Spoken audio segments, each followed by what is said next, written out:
Bismillahirrahmanirrahim. Assalamualaikum warahmatullahi wabarakatuh. Yang terhormat kepada Ibu Poni Ernis, MPD selaku tutor mata kuliah Bahasa Indonesia, dan juga rekan-rekan mahasiswa Universitas Terbuka dimanapun berada. Segala puji dan syukur kita panjatkan kepada Sang Pencipta alam semesta ini, yaitu Allah Subhanahu wa Ta'ala, karena Dialah yang memberikan kita nafas kehidupan. Salawat serta salam mari kita haturkan kepada junjungan kita, panutan serta suri tauladan dalam kehidupan kita, yaitu Nabi Muhammad Sallallahu Alaihi Wasallam. Dalam kesempatan ini saya akan menyampaikan pendapat saya tentang dampak COVID-19 terhadap dunia pendidikan. Coronavirus adalah kumpulan virus yang menginfeksi sistem pernapasan pada banyak kasus. Virus ini hanya menyebabkan infeksi pernapasan ringan seperti flu.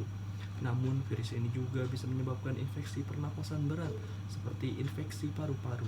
COVID-19 pertama kali ditemukan di kota Wuhan, Cina pada akhir Desember tahun 2019. Terus ini menular dengan cepat dan menyebar hampir ke semua negara, termasuk negara Indonesia, hanya dalam waktu beberapa bulan. Pada saat ini, di era disrupsi teknologi terjadi di dunia pendidikan, pembelajaran tatap muka yang dilaksanakan 100% di sekolah secara tiba-tiba mengalami perubahan yang sangat drastis, dan tidak bisa dipungkiri di atas 50% pelajar dan mahasiswa berasal dari masyarakat berpenghasilan rendah dan menengah. Akibat dari pandemi COVID-19 ini menyebabkan diterapkannya berbagai kebijakan untuk memutus mata rantai penyebaran virus COVID-19 di Indonesia. Upaya yang dilakukan oleh pemerintah di Indonesia salah satunya dengan menerapkan himbauan kepada masyarakat agar melakukan physical distancing, yaitu himbauan untuk menjaga jarak masyarakat, menjauhi aktivitas dalam segala bentuk kerumunan, perkumpulan, dan menghindari adanya pertemuan yang melibatkan banyak orang. Upaya tersebut ditujukan kepada masyarakat agar dapat dilakukan untuk memutus mata rantai penyebaran COVID-19 yang terjadi saat ini. Pemerintah menerapkan kebijakan yaitu work from home atau WFH. Kebijakan ini merupakan upaya yang diterapkan kepada masyarakat agar dapat menyelesaikan segala pekerjaan di rumah.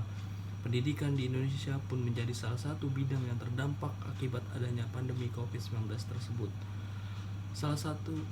Dengan adanya pembatasan interaksi, Kementerian Pendidikan di Indonesia juga mengeluarkan kebijakan yaitu meliburkan sekolah dan mengganti proses kegiatan belajar mengajar atau KBM dengan menggunakan sistem dalam jaringan atau daring.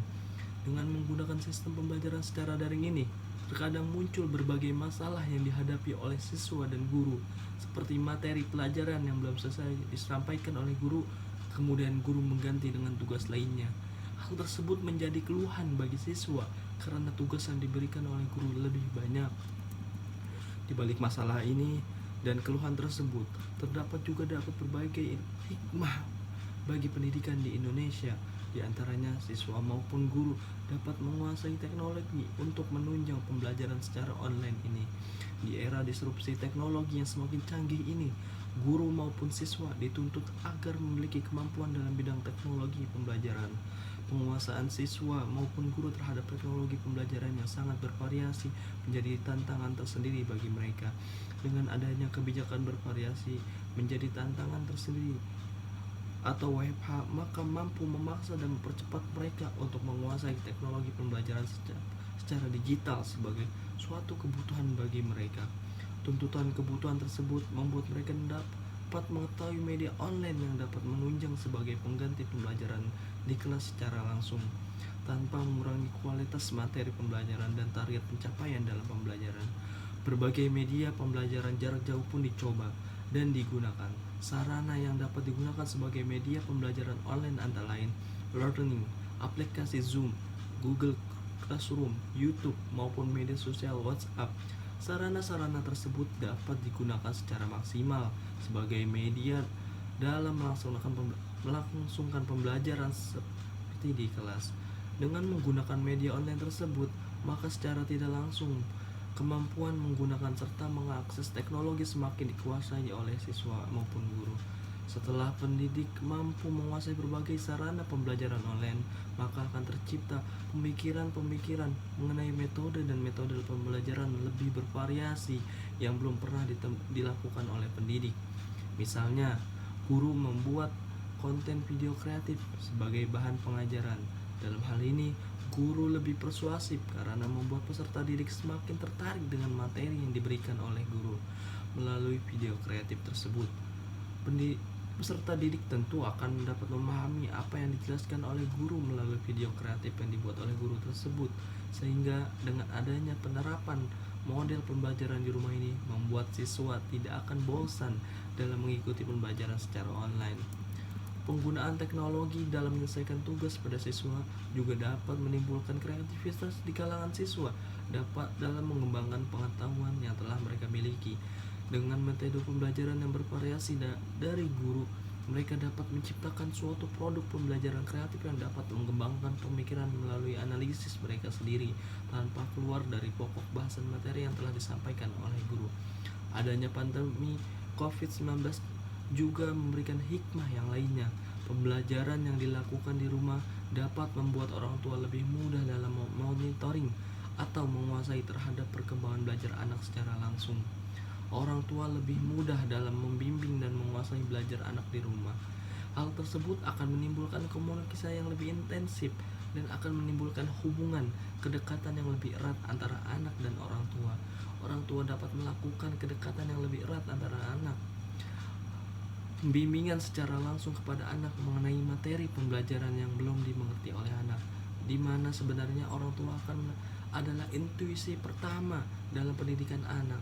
Dalam kegiatan pembelajaran secara online yang diberikan oleh guru, maka orang tua dapat memantau sejauh mana kompetensi dan kemampuan anaknya.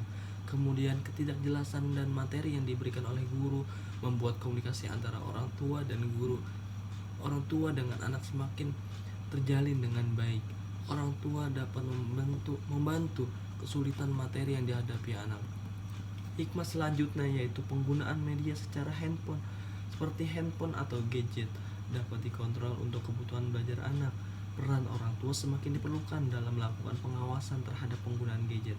Hal tersebut memberikan dampak yang positif bagi anak dalam memanfaatkan teknologi untuk hal-hal yang bermanfaat.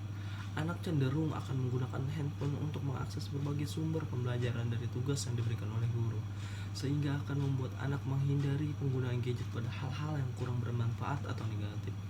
Walaupun pendidikan di Indonesia ikut terdampak adanya pandemi COVID-19 ini, namun di balik semua itu terdapat hikmah dan pembelajaran yang dapat diambil. Adanya kebijakan pemerintah untuk melakukan pembelajaran jarak jauh melalui online maka dapat memberikan manfaat, yaitu meningkatkan kesadaran untuk menguasai kemajuan teknologi saat ini dan mengatasi permasalahan proses pendidikan di Indonesia. Mungkin itu saja yang bisa saya sampaikan, kurang lebihnya mohon dimaafkan. Terima kasih atas perhatiannya. Wallahul muwaffiq ila aqwamit thoriq. Wassalamualaikum warahmatullahi wabarakatuh.